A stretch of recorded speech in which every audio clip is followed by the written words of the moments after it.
እናንተን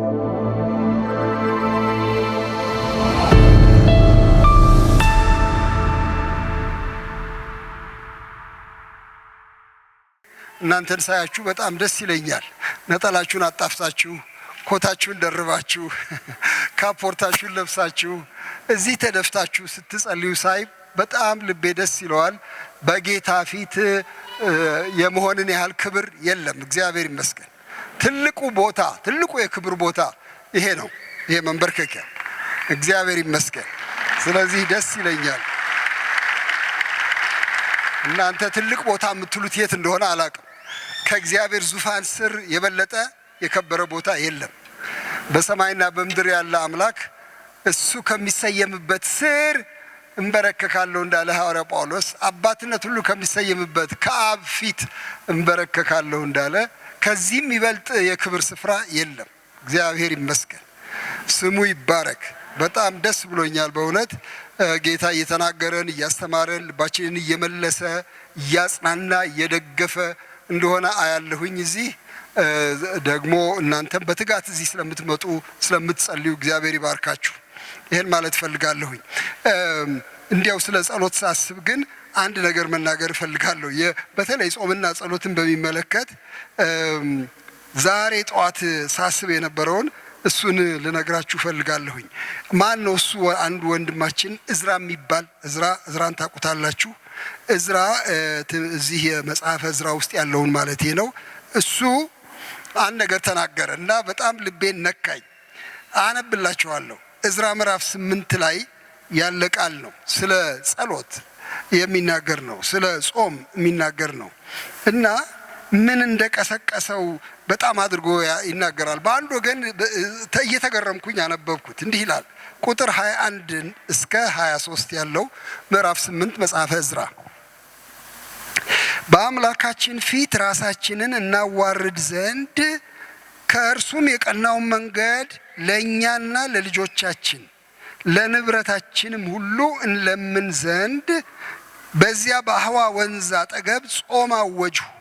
ንጉሡንም የአምላካችን እጅ በሚሹት ሁሉ ላይ ለመልካም ነው፣ ኃይሉና ቁጣው ግን እርሱን በሚተውላ ሁሉ ላይ ነው ብለን ተናግረን ነበርና በመንገድ ካለው ጠላት ያድኑን ዘንድ ጭፍራና ፈረሰኞች ከንጉሡ እለምን ዘንድ አፍሬ ነበርና ስለዚህ ነገር ጾምን፣ ወደ እግዚአብሔርም ለመንን፣ እርሱም ተለመነን ይላል። በጣም ሳነበው ሳቅ ይዞኛል። ለምን ሳቅ ብትሉኝ አፍሬ ነበር የሚለው ቃል ነው ያሳቀኝ። ንጉሡ ጋር ሄዶ እርዳታ ለምኗል። እርዳታው ምንድነው? ቤት ልንሰራ ነው፣ መቅደስ ልንሰራ ነው፣ እንጨት ያስፈልጋል፣ የፈቃድ ወረቀት ያስፈልጋል፣ ማለፊያ። ምክንያቱም በየከተማው ስናልፍ እንዳይከለክሉን ይሄን ፈቃድ ስጠን፣ ብዙ ነገር ፈቅዶለታል። እና ግን ምናልባት መንገድ ላይ ሽፍታ የሚያስቸግራችሁ ከሆነ እንዲያው ወታደሮች ብልክ እስከናንተ ጋር ብሎ ሲጠይቅ አያስፈልገንም ብሏል እዝራ። ካፉ መለጠ። በቃ አያስፈልገንም፣ ምክንያቱም እግዚአብሔር ለሚፈልጉት ከልብ ለሚሹት መልካም የሚያደርግ አምላክ ነው፣ ጭፍራ ባትሰጠንም እሱ ይጠብቀናል ብሎ ይሄን ተናግሯል። የሚገርም ነገር ይሄን ተናግሯል። ካፌ እንደዚህ ወጣ። ልላክላችሁ ወታደር አጅቧችሁ ይሄድ ሲል አያስፈልግም፣ አምላካችን አለ ብየዋለሁ። አሁን አንድ ነገር ቢሆን የት ልገባ ነው? አንዴ ተናግሬያለሁ። ጾም የጾመው ለዚህ ነው። ጾም ያወጀው ለዚህ ነው። ለንብረታችን፣ ለልጆቻችን፣ ለኛ ለሁላችን መጠጊያና መከታ የሆነ ጌታ አለ ብዬ ደፍሬ ተናግሬያለሁ በስሙ። እንግዲያው የት እገባለሁ ይሄ ካልሆነ? ስለዚህ ማጠናዋለሁ ተንበርክኬ ወደ እሱ እየቀረብኩኝ ፊቱን እየፈለግኩኝ አቤቱ አቤቱ በአንተ ታምነናልና አታሳፍረን። በዙሪያችን ያሉ ሰዎች ሁሉ እንደታመንን አንተ እንደምትሰራ እንዲያዩ አታሳፍረን። እባክህ እባክህ ልጆቻችንን ይዘን ንብረታችንን ይዘን ራሳችንን ይዘን ይኸው በፊት አለን ብሎ ለካ መማጠኛ ነው። ለካ ከፍረት መዳኛ ነው ጾምና ጸሎቱ። ለካ ለእግዚአብሔር ምስክር ማቆሚያ ነው ጾምና ጸሎቱ። እግዚአብሔር ለሚፈልጉት ቅርብ እንደሆነ ማሳያ ማረጋገጫ ነው ጾምና ጸሎቱ። እንዲሁ አይደለም ልማድ ስላለኝ በአመት መጨረሻ መቼስ ምን ይደረግ ተሰብስበን እንጸልይ እንጂ ሌላ ምን ይሰራል ስራችን ይኸው ነው በሚል አይደለም። በጣም ብዙ ነገር ጥያቄ የሞት የሽረት ጥያቄ ነው። አንድ ነገር ቢደርስብን ይሄ ንጉስ እኛ የምናመልከውን አምላክ እንዴት አድርጎ ነው የሚገምተው? ትክክል እንዲያውቀው ሰራተኛ አምላክ እንደሆነ ጠባቂ አምላክ እንደሆነ እንዲያውቀው ምስክርም እንዲገኝ ተንበርክከን እንጸልያለን። አንተ ባክን ይኸው ተናግረናል፣ አፋችንን አጽናልን። እግዚአብሔር ይባረክ። እናንተ እንግዲህ እንደዚህ ተወራርዳችሁ ከሆነ ጥሩ ነው። እግዚአብሔር ከኔ ጋር አለ፣ እኔ ልጁ ነኝ፣ ባሪያው ነኝ፣ ይጠብቀኛል፣ ይደግፈኛል ብላችሁ ከሆነ ይሄን ደግሞ ምስክር እግዚአብሔር ያሳይ ብላችሁ ከሆነ ሌላ መንገድ የለንም፣ መንበርከክ ነው። ምንም አማራጭ የለንም። በእውነት እዚህ የመጣ ነው አማራጭ ስላጣን ነው። አንዳንድ ሰዎች እንደዚህ ስናገር ግር ይላቸዋል። ሌላ አማራጭ የለም። ሄደ ገበያ አትነግድም፣ ሄደ ስራህን አትሰራም፣ አትዝናናም፣ እዚያ ማዶ ሄደ። አማራጭ የለንም ወንድሞቼ እናቶቼ። አንድ ሰው ሽማግሌ ሰው ናቸው፣ በኋላ ይመስለኛል የጻፉትን እኔ ቆይቶ ነው ያነበብኩት።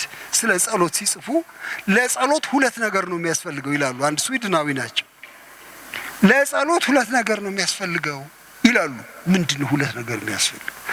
አንደኛው ምስኪንነት ነው፣ ሁለተኛው እምነት ነው ይላሉ። እና አልጠበቅኩም እንደዚህ ይላሉ ብዬ። ምስኪንነት ደግሞ ምን ይሰራል ለጸሎት? እምነት ነው እንጂ ስል አረ በደንብ ምስኪንነት ካልተሰማን አማራጭ ካላጣን እውነተኛ ጸሎት አንጸልይ። ግብዝ ጸሎት ነው የምንጸልየው። ጌታ ሆይ ያው በቃ እምልህ ስራ ፈልጋለሁ፣ እንድትሰጠኝ ፈልጋለሁ፣ በእውነት ስራ አዘጋጅልኝ። ግን እርግጥ አጎቴ ደግሞ አንድ የሚያውቀው ትልቅ ሰው አለ፣ በሱ በኩል እየፈለገልኝ እንደሆነ ገብቶኛል።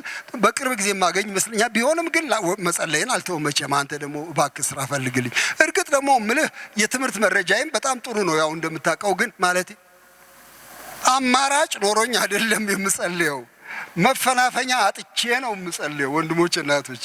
በቃ ምስኪን ሆኜ ነው ምናምን ይዤ እግረ መንገዴን አይደለም የምጸልየው።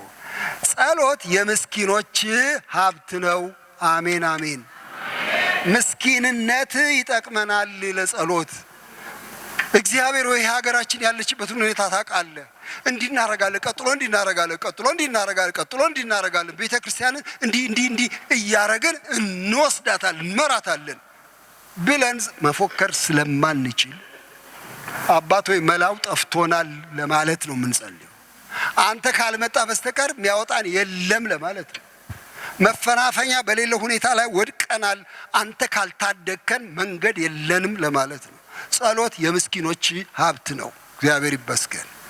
ግን ጸሎት ብቻ ደግሞ ምስኪን ብቻ መሆን ብቻ አይደለም ለጸሎት ዋናው ነገር። ሰውየው ምን ይላሉ? ምስኪንማ ሞልቷል፣ ምስኪንማ ሞልቷል፣ የሚያለቃቅስማ ሞልቷል፣ አልችልም የሚልማ ሞልቷል። ግን የክርስቲያን ጸሎት በምስኪንነት ላይ እምነት ይጨምራል። እግዚአብሔር ግን ይችላል ይላላ። እኔ አልችልም፣ እርሱ ግን ይችላል። እግዚአብሔር ይመስገን። እኔ አላቅበትም፣ እሱ ግን ያቅበታል።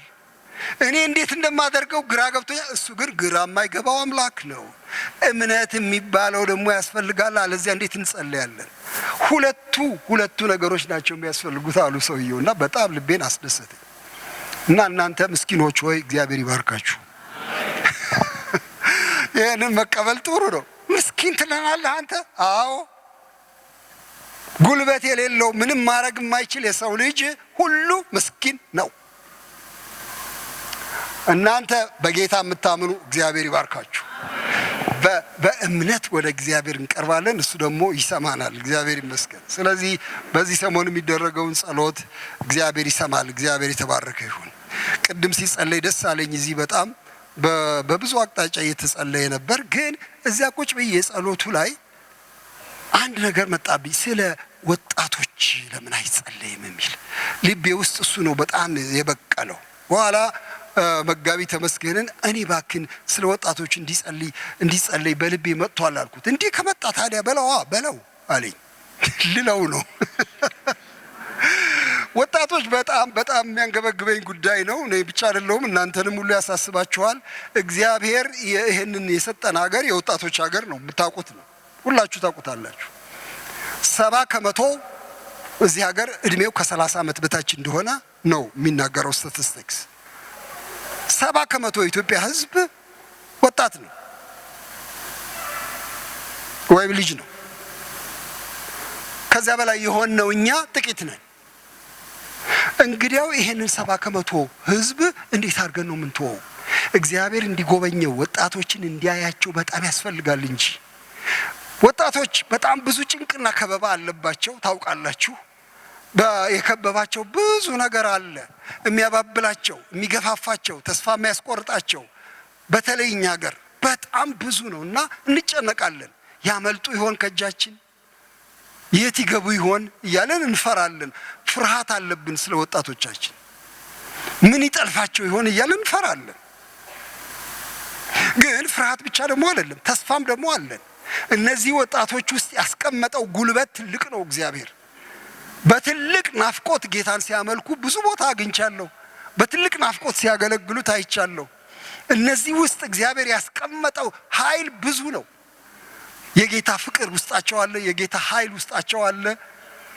ለመሮጥ ፍላጎት አላቸው እና እነዚህን ወጣቶች ይዘን ለምን ጌታ ሆይ ባክህ የሀገራችን ወጣቶች ባክህ በቤተ ክርስቲያን ያሉ በሜዳም ያሉ ሁሉንም አስባቸው።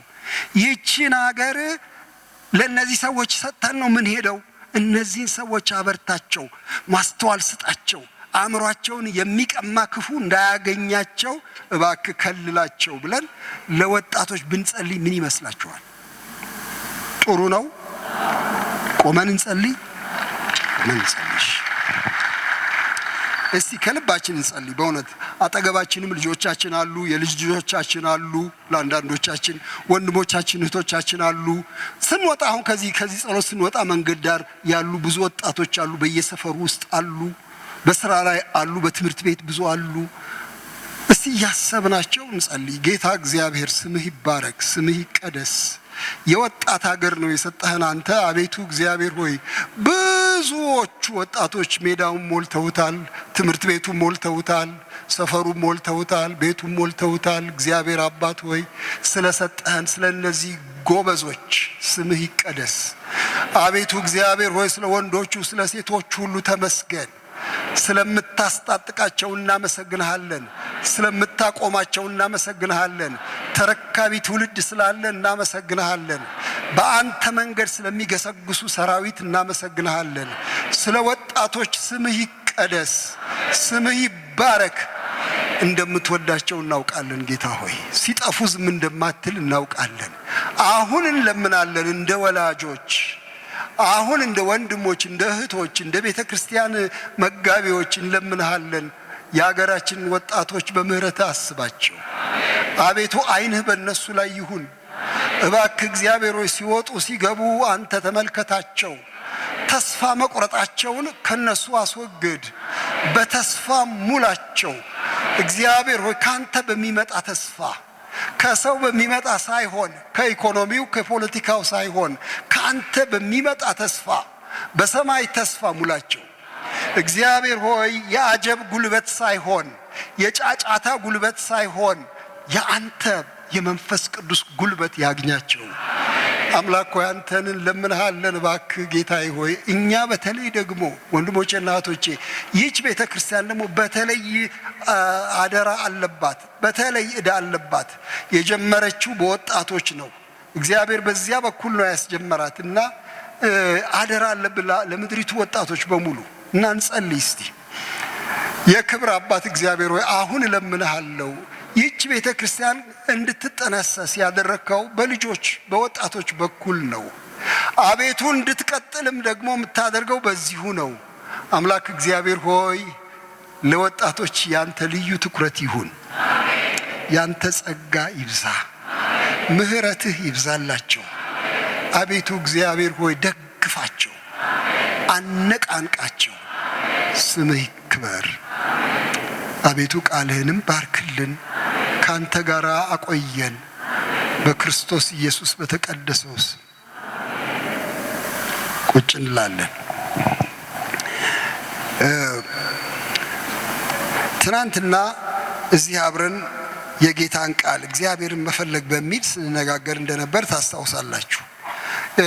በተለይ ደግሞ ይህንን እግዚአብሔርን ፍለጋ ከወንድማችን ሆሴ መጽሐፍ ከትንቢተ ሆሴ ከሱ ወስደን ስንነጋገር እንደነበር ታስታውሳላችሁ። ትናንትና የነበራችሁትን ማየት ፈልጋለሁ። እዚሁ ነበርኩ ትናንት የምትሉ እጃችሁን ከፍ አድርጉ። እሺ፣ ብዙ ናችሁ።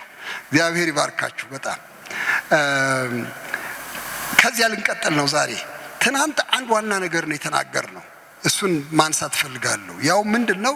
እግዚአብሔር ቤተ ክርስቲያንን ይወዳታል አለን። እግዚአብሔር ሕዝቡን ይወዳቸዋል አለን። በብዙ ምክንያት የማይወዳቸው የሚመስል አንዳንድ አጋጣሚዎች አሉ። ሲቆጣ፣ ሲገስጽ፣ ሲገርፍ፣ ሲቀጣ ስናይ አረ እግዚአብሔር ተቆጥቷል፣ አረ የት እንገባለን፣ አረ እንጃ እንደ ድሮ አይደለም እግዚአብሔር ከሕዝቡ ጋር አሁን የሚል ፍርሃት ውስጥ ሁሉ ይመጣብናል። ግን ትናንትና ደጋግመን እንደተናገርነው እግዚአብሔር ሕዝቡን ይወዳል። እግዚአብሔር ይመስገን። እግዚአብሔር ሕዝቡን አይጥላቸው።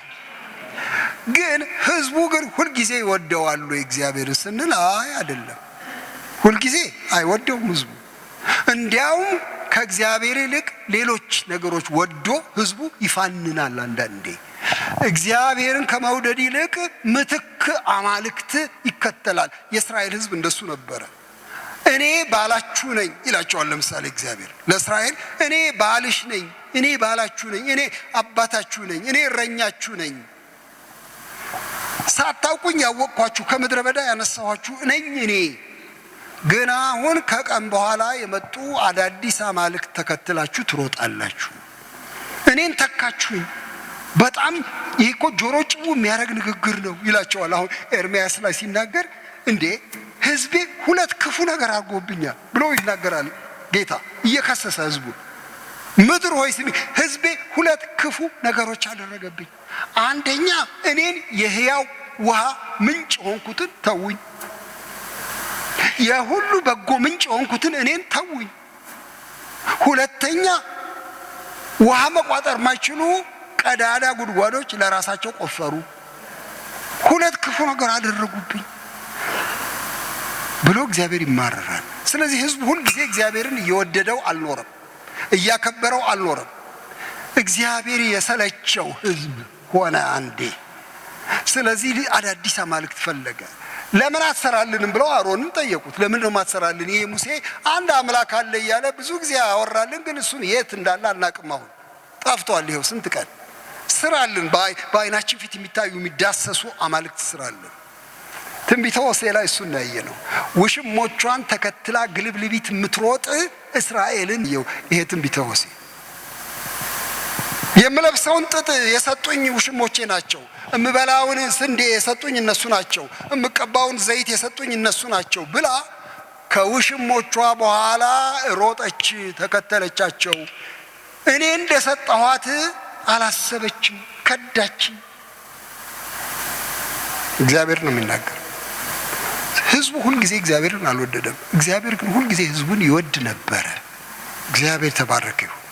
በኋላ ምን ይለዋል ይሄን ሆሴዕን?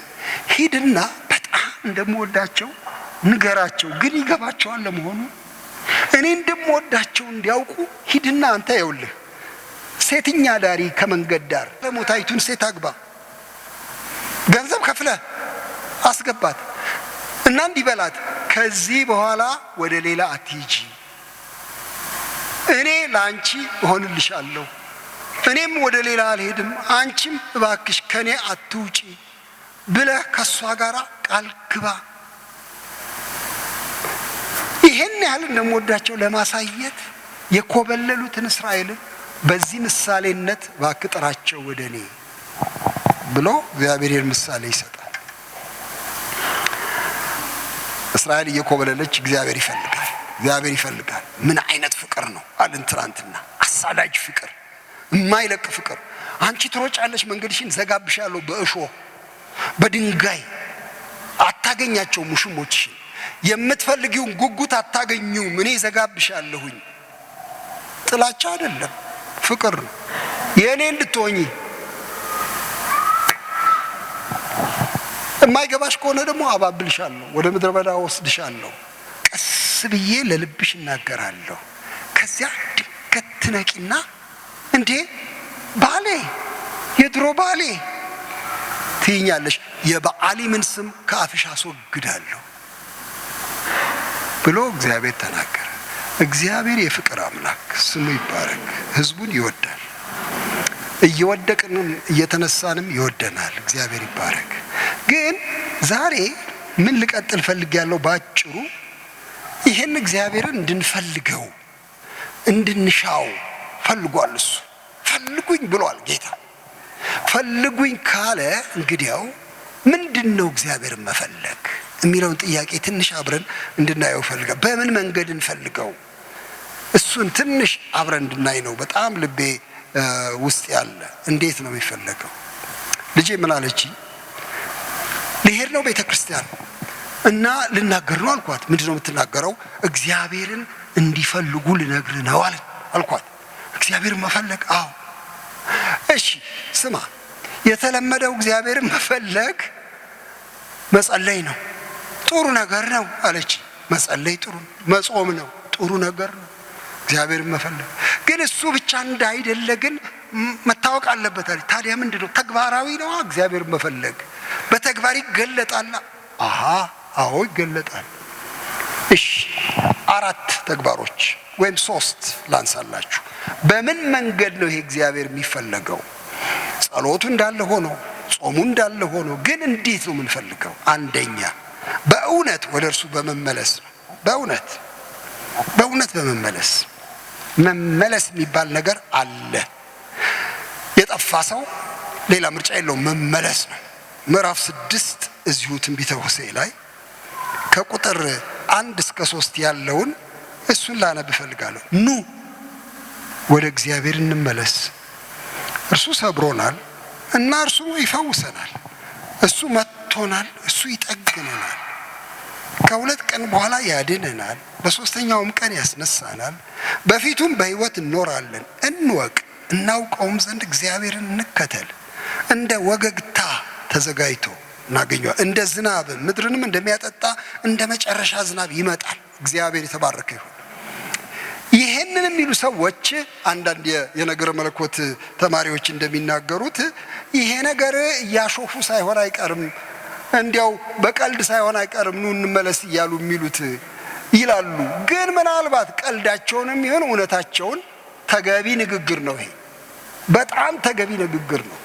ኑ ወደ እግዚአብሔር እንመለስ። ሌላ ወዴት እንሄዳለን? ተሰብረናል፣ ይጠግነናል፣ ባዝነናል፣ ይመልሰናል እግዚአብሔር። እና እኛ ከፈለግነው እንደ ወገግታ እንደ ጠዋት ብርሃን ፈክቶ ይመጣል እግዚአብሔር ገስግሶ ምሕረት ለማድረግ። እንግዲያው የመመለስ እርምጃ እግዚአብሔርን የመፈለግ ነው፣ የመፈለግ እርምጃ ነው ወንድሞቼ። መጸለይ ጥሩ ሆኖ እያለ ግን መመለስ የሌለበት ጸሎት ግን ዋጋ የለውም። ከክፋትህ ተመለስ እያለ እግዚአብሔር ጌታ ወይ ምን አይነት ክፋት ነው ልቤ ውስጥ ያለው፣ ባክ እግዚአብሔር ወይ ይህን ክፋት አትመልከት፣ በእውነት አትመልከት እያልኩኝ ክፋቴ ውስጥ ብቀጥል ቀልድ ነው። መመለስ ይሻል። መመለስ ምንድነው ያላችሁኝ እንደሆነ እግዚአብሔር አስቀድሞ ወደ አስቀመጠን ቦታ መምጣት ማለት ነው። ይኸውላችሁ ለኤፌሶን ቤተክርስቲያን በዮሐንስ ራእይ ምዕራፍ 2 ላይ ወቀሳ ያቀርብና ጌታ የቀደመውን ፍቅርን ትተሃልና ምነቅፍብህ ነገር አለኝ ይለውና እሺ ታዲያ ምን ላድርግ ለሚለው ጥያቄ መልስ ሲሰጥ ንስሐ ግባ፣ የቀደመውንም ስራህን አድርግ ነው የሚለው። ዙርና ያንኑ ስራ የተውከውን ያንን የፍቅር መንገድ እንደገና ቀጥለው። መመለስ እርምጃ ይፈልጋል። ንስሐ ማለት የእርምጃ መንገድ ማለት ነው። ንስሐ ማለት ማልቀስ ማለት አይደለም። ይሄን ግልጥ አድርጌ ልንገራችሁ። ንስሐ ማለት ማልቀስ ማለት አይደለም። ልቅሶ ሊጨምር ይችላል። እሱ ኑዛዜ ነው። ጌታዊ አጥፍቻለሁ፣ በድያለሁ፣ በአንተ ፊት በእውነት ምን አይነት ሰው ነኝ እኔ ማለት ኑዛዜ ነው። ንስሐ ግን ኑዛዜ ብቻ አይደለም፣ እርምጃ ነው። በቃ ትቼዋለሁ ጌታ ሆይ ይሄን ክፉ ነገር ትቼዋለሁ፣ ከዛሬ ጀምሮ በአንተ እርዳታ መንገዴን እቀይራለሁ፣ እንደዚህ አደርጋለሁ። አልወድ ከሆነ ሰዎችን ጠላ ከሆነ አሁን መውደድ እጀምራለሁ ጌታ ሆይ። እሰርቅ ከሆነ ስርቆቴን ትቼ ለጋስ ሆናለሁ፣ እሰጣለሁ ጌታ ሆይ። ሐሜት ይዞኝ ያንጨረጭረኝ ከሆነ ከዛሬ ጀምሮ እባርካለሁ ሰዎችን። አላማም እርምጃ ነው። መመለስ እግዚአብሔርን የመፈለግ ሂደት ነው። አንዱ እሱ ነው። እግዚአብሔር የተባረከ ይሁን። በዚህ መንገድ ተመለሱ። ስንመለስ የሚቀበል አለ። የሚገርማችሁ ስንመለስ የሚያተርፍ አምላክ አለ። ስንመለስ የሚያጎናጽፍ ጌታ አለ። በጣም ደስ ይለኛል። ዮሐንስ ራእይ ላይ በጣም የተወቀሰች አንዲት ቤተክርስቲያን አለች። በኩራቷ ልታብድ የደረሰች ሎዶቅያ የምትባል ምዕራፍ 3 ላይ ዮሐንስ ራእይ ታገኙታላችሁ። ይቺ ሎዶቅያ ባለጠጋ ነኝ ምንም አይጎለኝም ብላ ትዘባንናለች። የሚገርም ነገር ነው። በደንብ አትኩሬ ያለው የጠራ ዓይን ነው ያለኝ እያለች ትፎክራለች። የሚያስደንቅ ነገር ነው። ሀብታም ነኝ ምንም የለኝም ምንም አይጎለኝም፣ ለብሻለሁ አምሮብኛል። ስሙ እሱን አንድ ጊዜ ወደዛ ሄጄ ላነብላችሁ እፈልጋለሁ። ይህች ኩራተኛ ቤተ ክርስቲያን እግዚአብሔር የሚላትን ጌታችን መድኃኒታችን ኢየሱስ ክርስቶስ የሚላትን ብንሰማ ጥሩ ነው ብዬ አስባለሁ። በራድ ወይም ትኩስ እንዳይደለ ይላል። ምዕራፍ 3 ቁጥር 15 ጀምሮ ነው የማነበው። በራድ ወይም ትኩስ እንዳይደለ ስራህን አውቃለሁ። በራድ ወይም ትኩስ ብትሆንስ መልካም በሆነ ነበር። እንዲሁ ለብ ስላልክ በራድም ወይም ትኩስ ስላልሆንክ ከአፌ ልተፋህ ነው። ሀብታም ነኝና ባለጠጋ ሆኛለሁ አንድም ስንኳ አያስፈልገኝም የምትል ስለሆንክ ጎስቋላና ምስኪን ድሃ እውር የተራቆትክ መሆንህን ስለማታውቅ ባለጠጋ እንድትሆን በእሳት የነጠረውን ወርቅ ተጎናጽፈህም የራቁትነት ኀፍረት እንዳይገለጥ ነጭ ልብስን እንድታይም ዓይኖችን የምትኳለውን ኩል ከእኔ ትገዛ ዘንድ እመክርሃለሁ ይላል እግዚአብሔር። አይገርምም? ለካ ተስፋ አለ። ለኩራተኞችም እንኳ ተስፋ አለ። ለትዕቢተኞች፣ ላልገባቸው ለዕውሮች ተስፋ አለ። ለራቁታሞች ነውራቸውን ላላወቁ ሁሉ ተስፋ አለ። ኩራትህን ተወውና ይሄ አለኝ የምትለውን ተወውና ባለጠጋ እንድትሆን ወደ እኔ ና። እኔ ጋር ወርቅ አለ እሰጥሃለሁ። የሀብት መለኪያ ነው ወርቅ እንደምታውቁት። እሰጥሃለሁ እንዴ አንተ ለብሻለሁ እያልክ ራቁትህን ኀፍረት ተገልጦ ሜዳ ለሜዳ ከምትዞር እናና ነጭ ልብስ ልስጥህ። እኔ ላጎናጽፍ በጸጋ አያለሁ ትላለህ፣ ግን ድንግርግርግር ያልክ ሰው ነህ። ኮንፊውዝድ የሆንክ ማህበረሰብ ነህ። ወደ እኔ ናና ዓይንን የምትኳለውን ኩል እኔ እሰጥሃለሁ። እግዚአብሔር የተባረከ ይሁን። ለካ የሚገስጽ ሊያድን ነው። እንዲያውም እዚህ ላይ በቀጥታ ነው የሚናገረው። እኔ የምወዳቸውን ሁሉ እገስጻቸዋለሁ እቀጣቸውም አለው ብሎ ይላል። የሚገርም ነው። እንግዲህ ቅና ንስሐም ግባ፣ እነሆ በደጅ ቆሜ አንኳኳለሁ። ማንም ድምፄን ቢሰማ ደጁን ቢከፍትልኝ ወደ እርሱ እገባለሁ እገርፈዋለሁ ይላል። ገብቻ 40 ገርፈዋለሁ ይላል። ኧረ አይልም። ወደ እርሱ እገባለሁ ከእርሱም ጋር እራት እበላለሁ፣ እሱም ከኔ ጋር ይበላል። የጌታ ስም ይባረክ። የእግዚአብሔር ግብዣ ለካ ጠልቶ አይደለም የሚገስጸው፣ ወዶ ነው። ተመለሱ የሚለው ይቺ የመመለስ ሂደት የእግዚአብሔር በረከት መፍሰሻ ናት። እና ለብሳችኋለሁ እኔ ዓይናችሁን እኩላለሁ፣ አጥርታችሁ እንድታዩ አደርጋለሁኝ። ከእናንተ ጋር ደስ ይለኛል፣ እራት እበላለሁ እኮ የደስታ ምልክት ነው እንጂ አላባርርም ብሎ ፍቅሩን ይገልጣል። እግዚአብሔር ይመስገን። ስለዚህ የመጀመሪያው እርምጃ መመለስ። ሀብታም ጌታ አለን። እግዚአብሔር ይባረክ። የጎደለንን የሚሞላ ጌታ አለ። በመንፈስ ውስጥ ረሃባችንን የሚያረካ አምላክ አለ። እናንተ የተጠማችሁ ኑ ይላል። በጣም ያስደንቅ ቋንቋ አለ ኢሳይያስ 55 ላይ። እናንተ የተጠማችሁ የተራባችሁ ኑ በነፃ ውሰዱ። ልባችሁ በእግዚአብሔር ቸርነት ደስ ይበለው። ወይን ጠጅ በነፃ ጮማ በነፃ ውሰዱ። ምንድነው እሱ? ዋጋ ለሌለው ነገር ለምን ታባክናላችሁ ገንዘባችሁን? ለማያረካ ነገር ለምን ትሮጣላችሁ? ከኔ ዘንድ በነፃ ውሰዱ። እግዚአብሔር የተባረከ ይሁን። እግዚአብሔር ለሚመለሱ በረከቱ ብዙ ነው። ሁለተኛ ምን እናድርግ? ሁለተኛ ፍለጋ ምንድነው ካልን እግዚአብሔርን በበጎ ምግባር መሰማራት ነው። እግዚአብሔርን በበጎ ምግባር መሰማራት ነው መፈለግ ማለት። በእውነት መልካም ስራን እንደ ቀላል ነገር አትቁጠሩት። አሁን እኛ ማህበረሰብ ውስጥ በተለይ ወንጌላውያኑ ማህበረሰብ ውስጥ እግዚአብሔርን መፈለግ ቅድም እንዳልኩት በአምልኮ፣ በጸሎት፣ በመዝሙር፣ በቃል ስብከት እንደዚህ ባለ ነው። ግን ወንድሞቼና እህቶቼ በጎ ምግባር እግዚአብሔርን የመፈለግ ምልክት ነው። ሚክያስ ምዕራፍ 6 ላይ በጣም የሚያስገርም ነገር አለ። ሚክያስ 6 ከቁጥር 6 ጀምሮ ምን ይዤ ወደ እግዚአብሔር ፊት ልምጣና በልዑል አምላክ ፊት ልስገድ ይላል። በምን ላስደስተው? ፍለጋ ከሆነ እንዴት ልፈልገው እግዚአብሔርን? ምን ይዤ ልቅረብ? ባዶ እጄን እንዳልቀርብ ምን ይዤ ልቅረብ?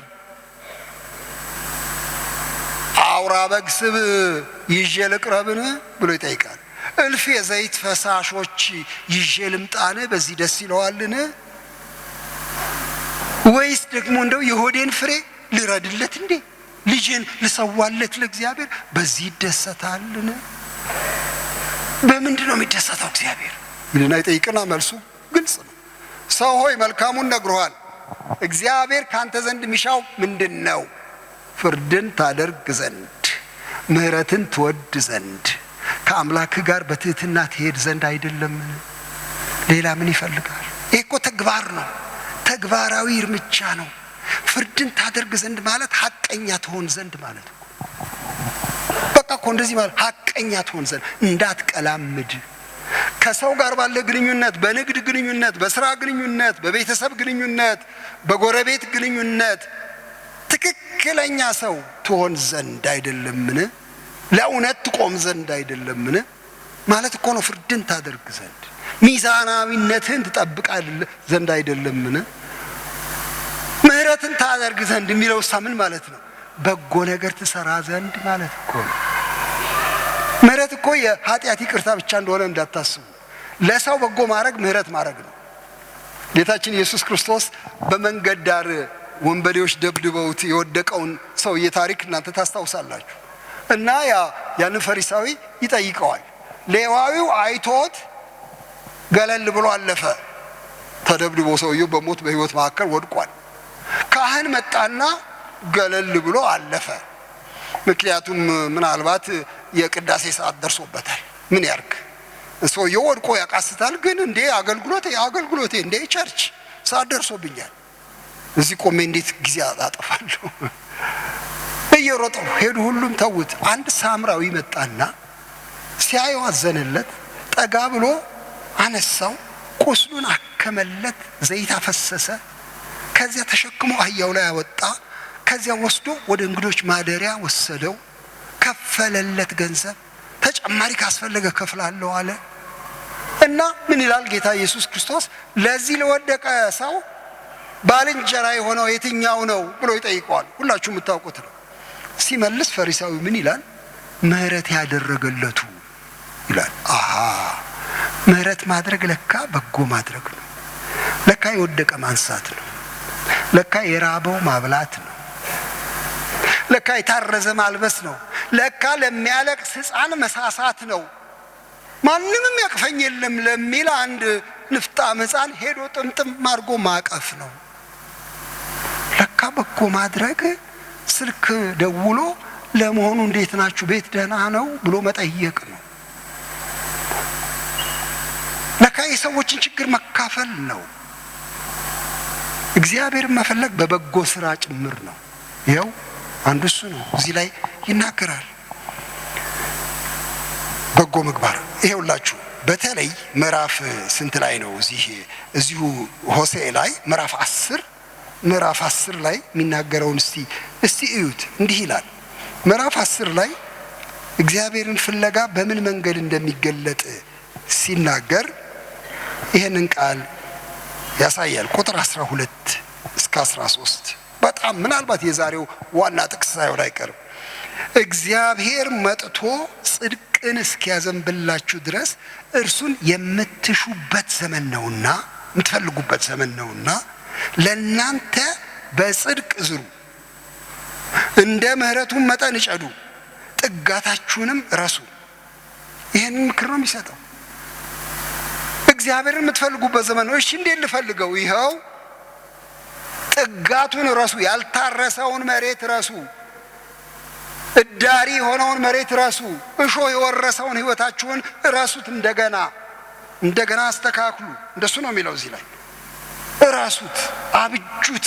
የክፋት የነገሰበትን አረም የሞላበትን እርሻ እንደገና ረሱ። እሺ በጽድቅ ዝሩ። ለካ የጽድቅ ዘር አለ። መልካም በማድረግ ዝሩ፣ እንደ ምሕረቱም ብዛት ደግሞ እጨዱ።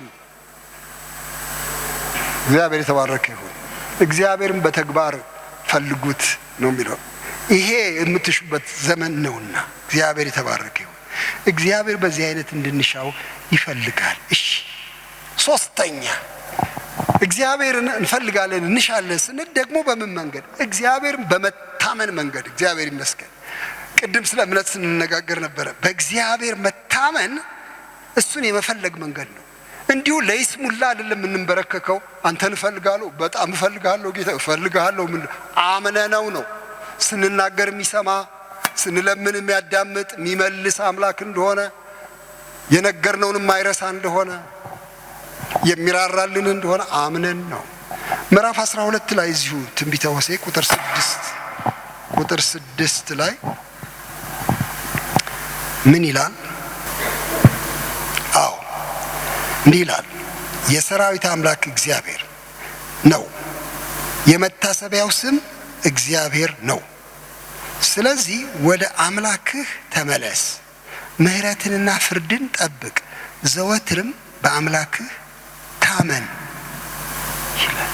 ታመን ለካ በጎ ስራ መስራት፣ ወደ እርሱ መጸለይ ትልቅ ነገር ሆኖ እምነት ደግሞ ያሻል። ታመን በአምላክህ። በሰማይ ያለ አምላክ፣ የሚሰማ አምላክ፣ የሚረዳ አምላክ አለ። በሱ ታመን። ፈለግኩት ስትል ይሄ ነው። ይሄው በዚህ መንገድ ፈልገው እግዚአብሔርን። ፍርድን ጠብቅ፣ ዘወትርም በአምላክ ታመን። አለልኝ በል፣ እግዚአብሔርን አለኝታ አድርግ ብሎ ይሄንን ምክር ይሰጣል። እግዚአብሔር የተመሰገነ ይሁን። እሺ አሁን ልጨርስ። ሲጨርስ ምንድነው የምለው?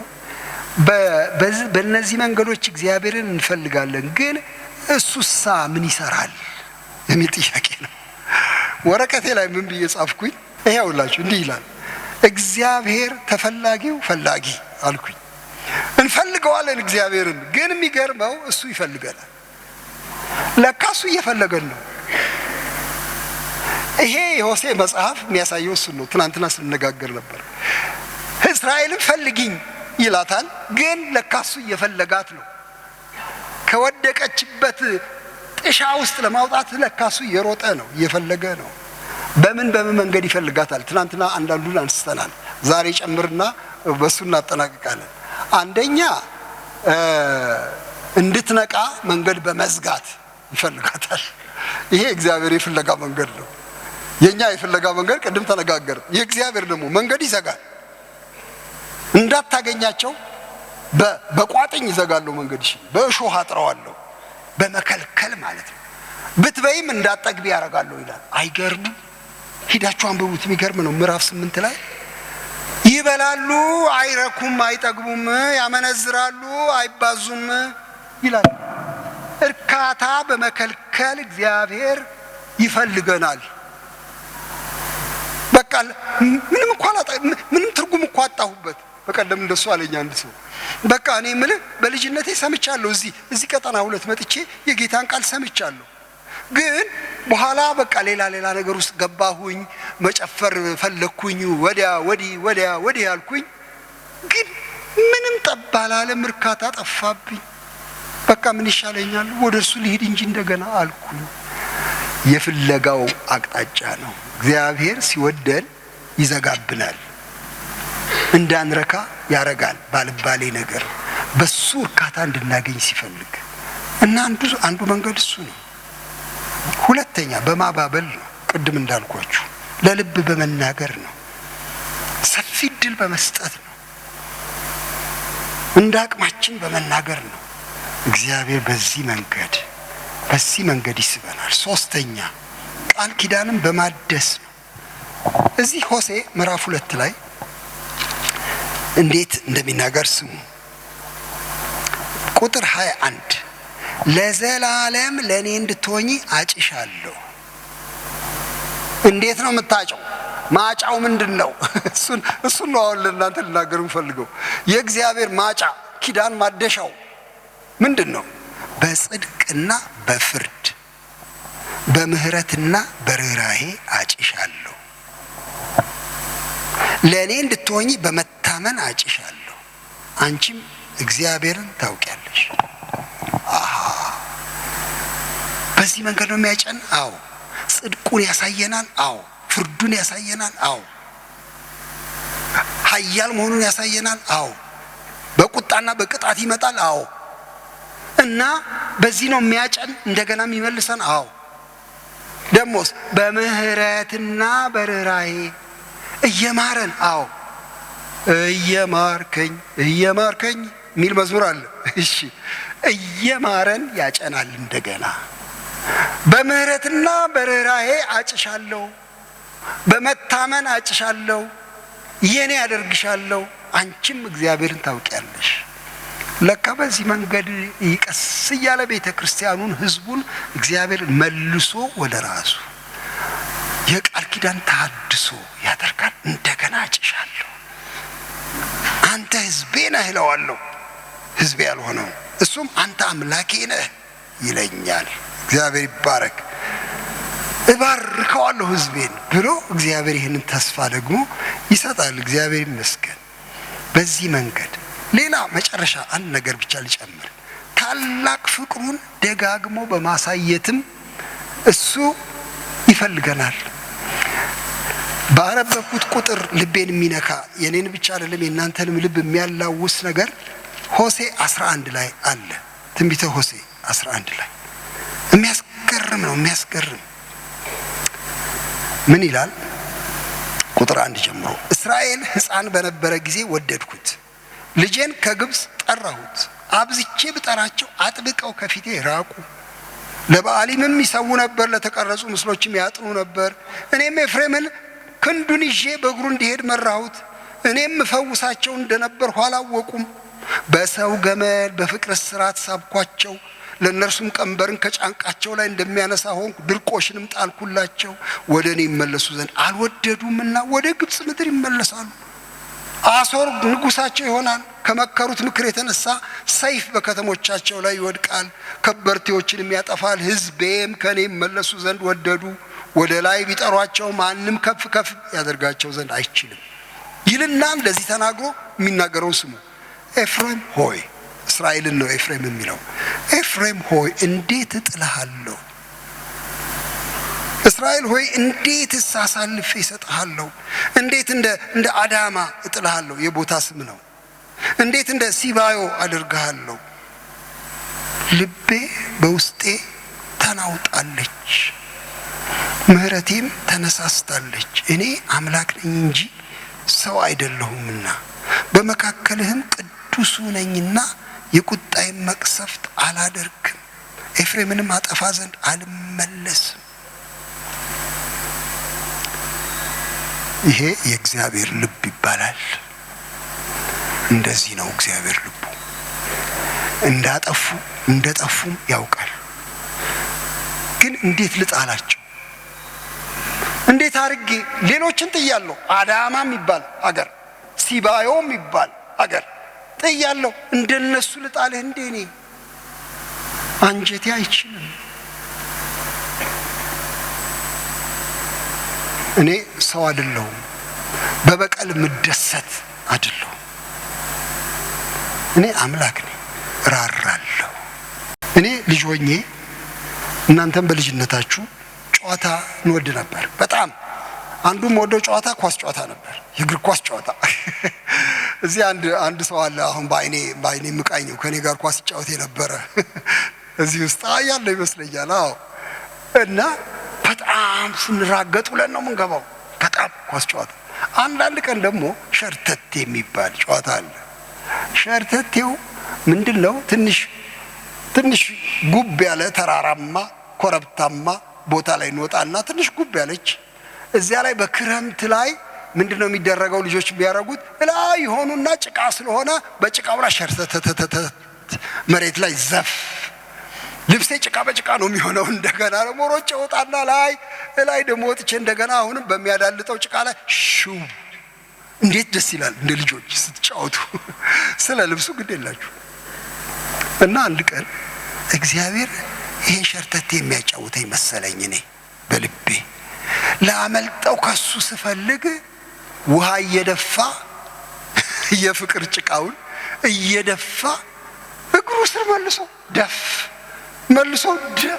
ይታመልጣለሁ።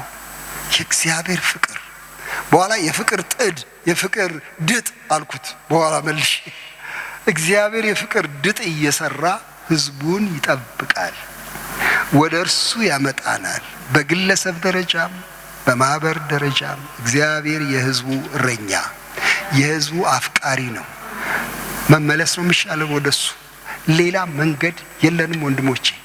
ስለዚህ አምላክ ክብር ይሁን፣ ምስጋና ይሁን። ስለሚወደን አምላክ ክብር ይሁን። እንዲያው ቆመን ብናከብረው ይሻል ይሆን? ጌታ ሆይ አስገራሚ ፍቅር አለህ፣ ምን እልሃለሁ፣ በጣም ነው ማመሰግንህ እንድንለው ፈልጋለሁ። በልባችሁ እንደመጣ ምን አይነት ፍቅር ነው! ልኮበልል ስለ አንተ ራስህ መልሰህ ወደ ራስህ የምታስጠጋበት አስገራሚ ፍቅር